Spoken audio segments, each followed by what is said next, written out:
Now to the first part of a series you'll see here every Wednesday in the month of March, focusing on men in America. The signs are everywhere. If you're a middle-aged man, you probably know a peer who has killed himself in recent years, at least one. If you're a parent, you may have noticed that your daughter's friends seem a little more on the ball than your son's. They get better grades, they smoke much less marijuana, they spend less time playing video games, they go to more prestigious colleges. If you're an employer, you may have noticed that your female employees show up on time. The young men often don't. And of course, if you live in this country, you've just seen a horrifying series of mass shootings, far more than we've ever had. Women didn't do that. In every case, the shooter was a man. Something ominous is happening to men in America. Everyone who pays attention knows that. What's odd is how rarely you hear it publicly acknowledged. Our leaders pledge to create more opportunities for women and girls, whom they imply are failing. Men don't need help. They're the patriarchy. They're fine, more than fine. But are they fine? Here are the numbers. Start with the most basic, life and death. The average American man will die 5 years before the average American woman. One of the reasons for this is addiction. Men are more than twice as likely as women to become alcoholics. They're also twice as likely to die of a drug OD. In New Hampshire, one of the states hardest hit by the opioid crisis, 73% of overdose deaths were men. But the saddest reason for shortened lifespans is suicide. 77% of all suicides in America are committed by men. The overall rate is increasing at a dramatic pace. Between 1997 and 2014, there was a 43% rise in suicide deaths among middle-aged American men. The rates are highest among American Indian and white men, who kill themselves at about 10 times the rate of Hispanic and black women. You often hear America's incarceration crisis. Well, that's almost exclusively a male problem, too. Over 90% of inmates are men. Now, these problems are complex, but we know that they start young. And relative to girls, boys are failing in school. More girls than boys graduate high school. Considerably more go to and graduate from college. In schools at every level, boys account for the overwhelming majority of discipline cases. One study found that fully 1 in 5 high school boys had been diagnosed with some form of hyperactivity disorder. That's compared with just 1 in 11 girls. Many of them were medicated for it. The long-term health effects of those medications, not fully understood, but they do appear to include depression in later life. Women now decisively outnumber men in graduate school. They earn the majority of doctoral degrees. They're now the majority of new enrollees in both law and medical schools. For men, the consequences of failing in school are long-term and profound. Between 1979 and 2010, working-age men with only high school degrees saw their real hourly wages drop about 20%. Over the same period, high school-educated women saw their wages rise. The decline of the industrial economy disproportionately hurt men. There are now 7 million working-age men in America who don't work. They've dropped out of the labor force. Nearly half of them take pain medication on any given day. That is the highest rate in the world by far. Far fewer young men get married than did just a few decades ago, and fewer stay married. About 1 in 5 American children live now only with their mothers. That's double the rate of 1970. Millions more boys growing up without fathers. Young adult men are now more likely to live with a parent than they are to live with a spouse or a partner. That is not the case for young women. Single women buy their own homes at more than twice the rate of single men. More women than men now have driver's licenses. Whenever gender differences come up in public debate, the so-called wage gap seems to dominate the conversation. You've heard it. A woman makes 77 cents for every dollar a man earns. That's a statistic that you'll hear a lot. Presidents have repeated it, many candidates. It's everywhere. And yet that number compares all American men to all American women across all professions. No legitimate social scientist would consider that a valid or meaningful measure. The number doesn't mean anything. It's intentionally misleading. It's a talking point. Once you compare men and women with similar experience, working the same hours and similar jobs for the same period of time, that's the only way you can measure it, the gap all but disappears. In fact, it may invert. One study using census data found that single women in their 20s living in metropolitan areas now earn 8% more on average than their male counterparts. By the way, the majority of managers in the workplace are now women.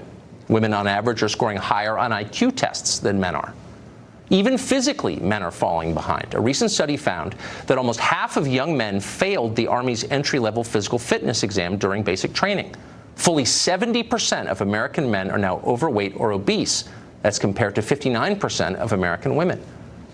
Perhaps most bafflingly and terrifyingly, men seem to be becoming less male fundamentally, measurably. Sperm counts, for example, across the West have plummeted.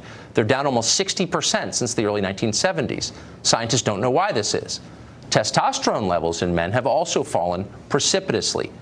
One study found that average levels of male testosterone dropped by 1% every year after 1987, and it's not related to age. In other words, the average 40-year-old man in 2017 would have testosterone levels 30% lower than the average 40-year-old man in 1987. There is no upside to this trend. Lower testosterone levels in men are associated with depression, lethargy, weight gain, decreased cognitive ability. Nothing like this has ever happened to a population this big. So you'd think we'd want to know exactly why. What's going on? How do we fix it? And yet the media ignore that story. It's considered a fringe topic somehow. Nor is it, believe it or not, a priority in the scientific research establishment. We checked, and we couldn't find a single NIH-funded study on why testosterone levels are falling. We did find a study on, quote, pubic hair grooming prevalence and motivation among women in the U.S., So those are the numbers, and they paint a very clear picture. American men are failing in body, in mind, and in spirit. This is a crisis. Yet our leaders pretend it's not happening, and in fact, they tell us the opposite is true. Women are victims. Men are oppressors. To question that assumption is to risk punishment.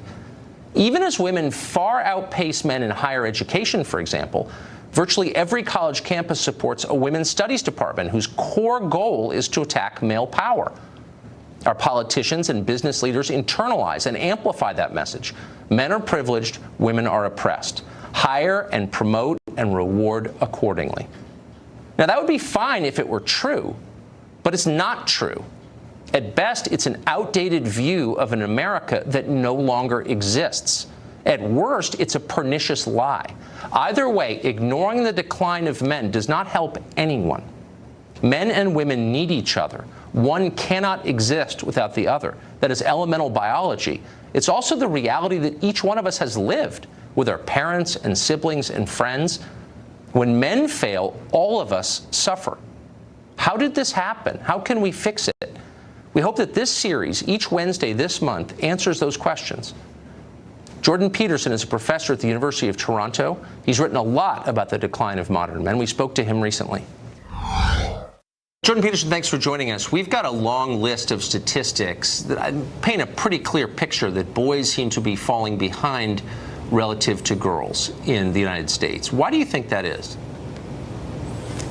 I think that that's partly a consequence of directed policy.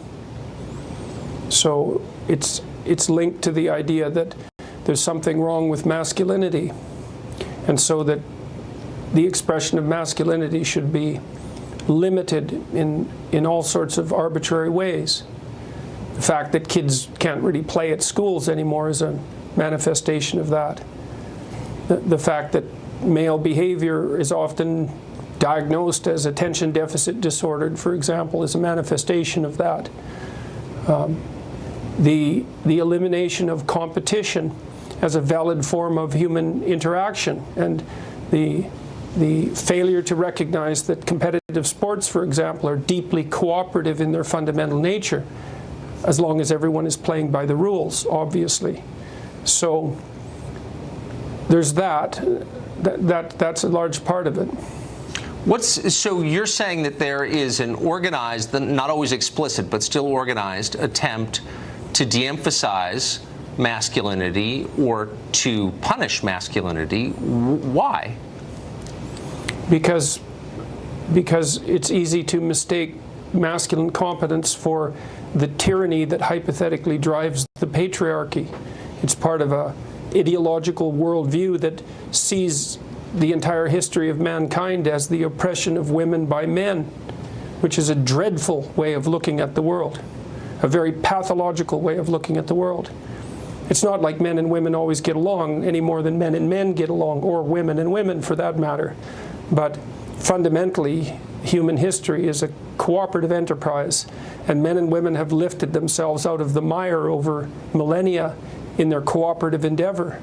And to describe that as centuries of the oppression of women by men is an absolutely reprehensible ideological rewrite of history. And it's what's taught in the humanities and in much of the social sciences at universities, and increasingly in the public education system. It's taken as an unassailable fact. And you're saying that this has bad consequences for the development of boys? Well, how could you feel good about that?